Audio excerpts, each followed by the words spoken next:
Aksham Patwa, studying in standard 8B. Today I have came with my new video which is on Space Encyclopedia of Planets. We are going through the topic that is Earth. This is the third lecture of this particular topic. In this we all are going to see the interior of the Earth. So let us go through the preface of this chapter. What is Earth made up of? Earth is made up of 4 distinct layers. These layers are called the crust, mantle, outer and inner core. इसका मतलब क्या? यानी जो हमने अभी perfect पढ़ा उसके अंदर से सबसे पहले क्वेश्चन पूछा गया, क्या पूछा गया कि what is earth made up of? Earth किससे बना है? ठीक है, तो उधर बताया गया कि अर्थ जो है 4 लेयर से बना गया। अब वो 4 लेयर कौन से? 4 लेयर हैं ये 4, crust, mantle, outer core, inner core.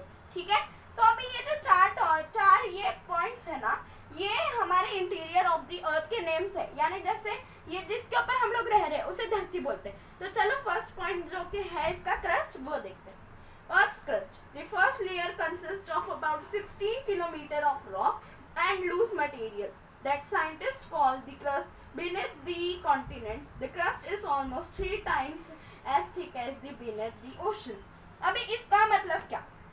जो कि हमारा क्रस्ट है ये 16 किलोमीटर अंदर तक है और 16 किलोमीटर भर में उसके हम लोग पहले जानते थे ना क्या उसको बोलते हैं, रॉक्स आता है, फिर मिट्टी आता है, फिर वो डिकम्पोजिंग मैटर आता है, फिर मिट्टी आता है।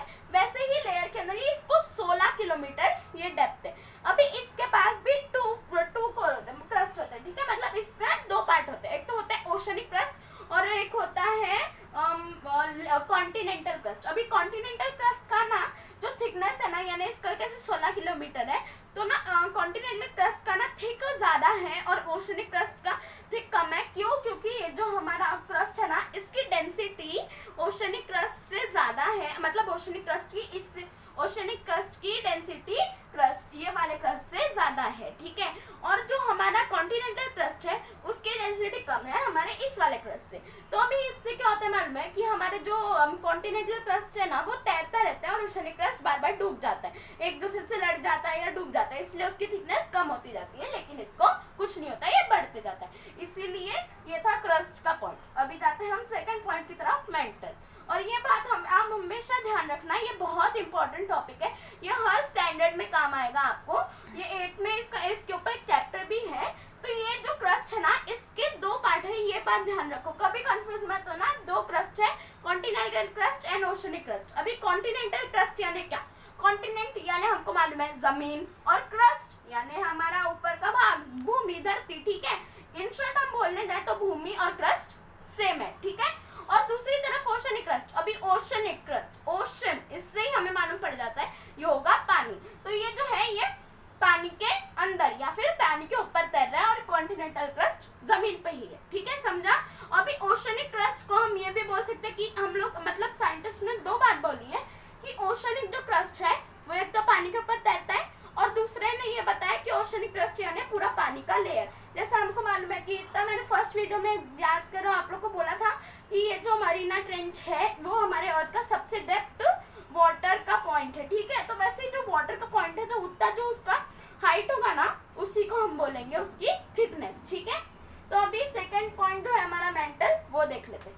Mental, the mantle, it extends to a depth of approximately 2,897 kilometer and is made up of thick solid rock substance that represents about 85% of the total Earth's weight and mass of the Earth. The first 80 kilometer of the mantle is believed consists to very hard and rigid rock. The next 241 kilometer is believed to be superheated solid rock that due to the heat and energy is very weak. अभी इसका मतलब क्या? पहला तो हमें ये बोला गया है कि ये जो हमारा मेंटल है, ठीक है, मेंटल। अभी ये जो मेंटल की थिकनेस कितनी है, यानी जैसे मैं बोला इसका है 16 किलोमीटर, तो इसका थिकनेस कितना है? इसका थिकनेस इधर लिखते हैं, इसका थिकनेस है 2,897 किलोमीटर। इसका था 16 किलोमीटर, इसका 2,897 किलोमीटर। इसका जो फर्स्ट 80 किलोमीटर है ना, फर्स्ट 80 किलोमीटर वो पूरा ना पतले चपटे रॉक्स इन सब से बना हुआ है, रिगिड रॉक्स, पतले चपटे रॉक्स। ठीक है, अब ये बात है मैं इसकी क्या उसको बोलते हैं मेंटल की। ठीक है, तो अभी मेंटल का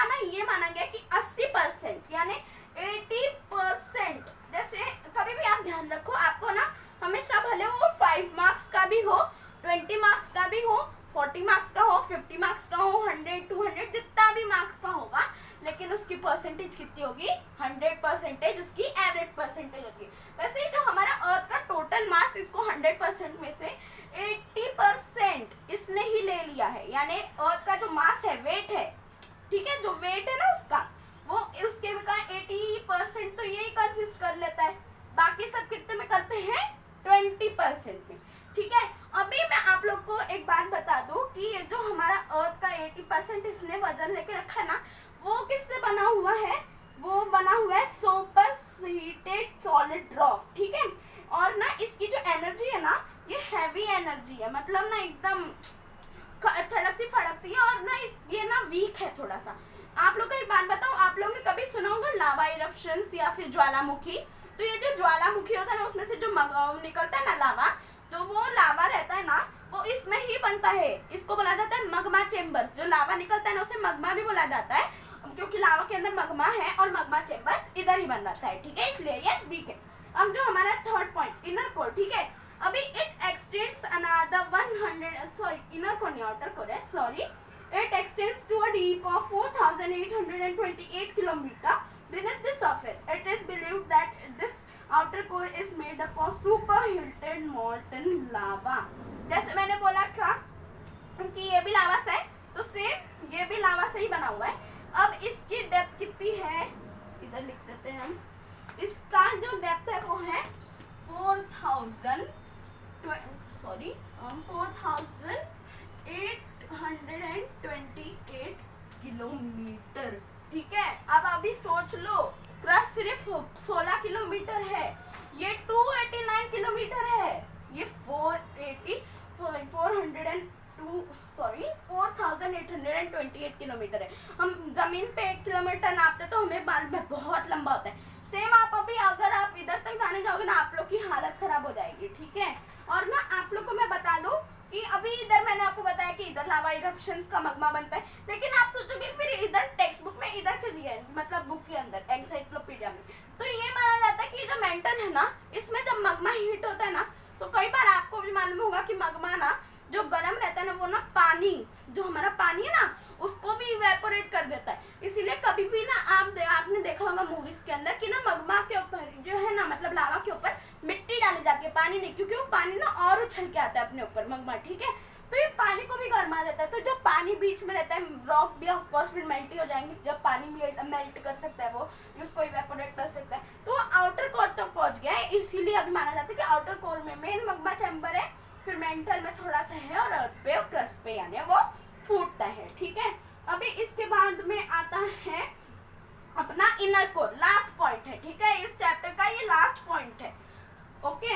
it extends another 148 kilometre towards the centre of the earth. It is believed that this inner core is a solid ball of mostly iron and निकल। अभी इनर कोर की बारी है, ठीक है। तो इनर कोर का पहले हम थिकनेस लिख देते हैं। थिकनेस है इसका 1448 किलोमीटर। अभी देखो, आपको देख के मालूम पड़ रहा होगा, सबसे कम इसका है, फिर इसका है, फिर इसका है, और फिर इसका है। आप देख सकते हो, यानी सबसे मोटा इसमें कौन है, आउटर कोर, ठीक है। अभी ये दोनों है ना, ये देखो, अभी आउटर एंड इनर कोर, ठीक है, ये दोनों जो पार्ट है ना, ये दोनों मोस्टली ऑफ आयरन एंड निकल ही बने हुए हैं, ठीक है। अभी ये जो है ना, मैं आपको और एक जानकारी की बात बता दूं, आउटर कोर ना, इसको एस्थेनोस्फीयर बोलते हैं, एस्थेनोस्फीयर। अभी ये लैटिन वर्ड है एस्थेनो, एस्थेनो मतलब वीक, वीकेस्ट, ठीक है, वीकेस्ट, एस्थेनो मतलब वीक।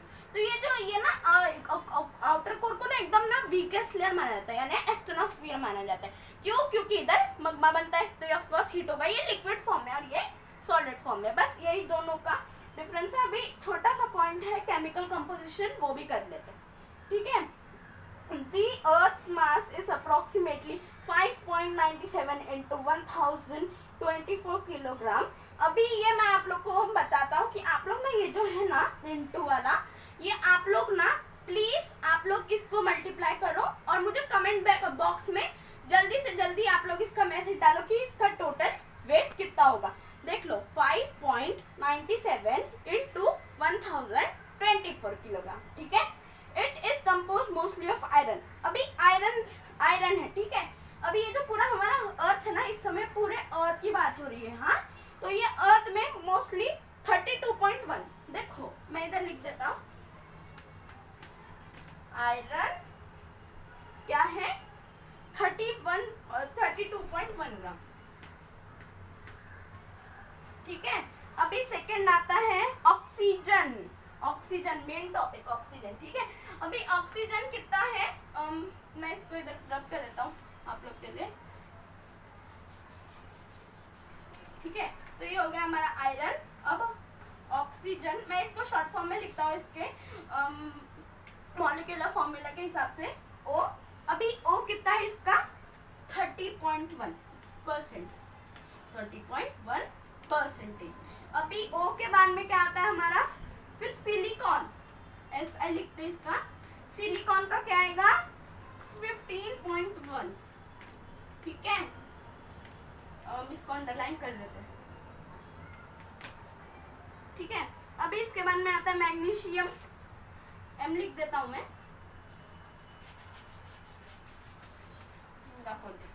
मैग्नीशियम कितना है 13.9, सॉरी 9%। अब इसके आगे है हमारा सल्फर, सल्फर और निकल है, तो मैं SUN ये शॉर्ट फॉर्म मैंने लिखे हैं क्योंकि मेरे पास स्पेस की भी कमी है इधर। ठीक है, तो सल्फर का क्या है, सल्फर का है 2.9% परसेंटेज। फिर उसके बाद में निकल का है 1.8%। ठीक है, अभी हमारा नेक्स्ट है निकल के बाद में कैल्शियम एंड एल्यूमिनियम, मैं C एंड A लिख देता हूँ। C का है और A का है। ठीक है, C का कितना है, C का है यानी कैल्शियम का कितना है 1.5%। बहुत कंपोजिशन है इसके अंदर और के अंदर भी। हाँ, और फिर एल्यूमिनियम का कितना है 1.4%। अभी इसके आगे है कोई कंपोजिशन बाकी, ओह 2 मिनट। हाँ, तो अभी देखो इधर मालूम पड़ता है कि बाकी का जो 1.2% अभी भी बचा है, कितना 1.2%। ये जो 1.2% बच रहा है उसका भी अभी मालूम नहीं है कितना है।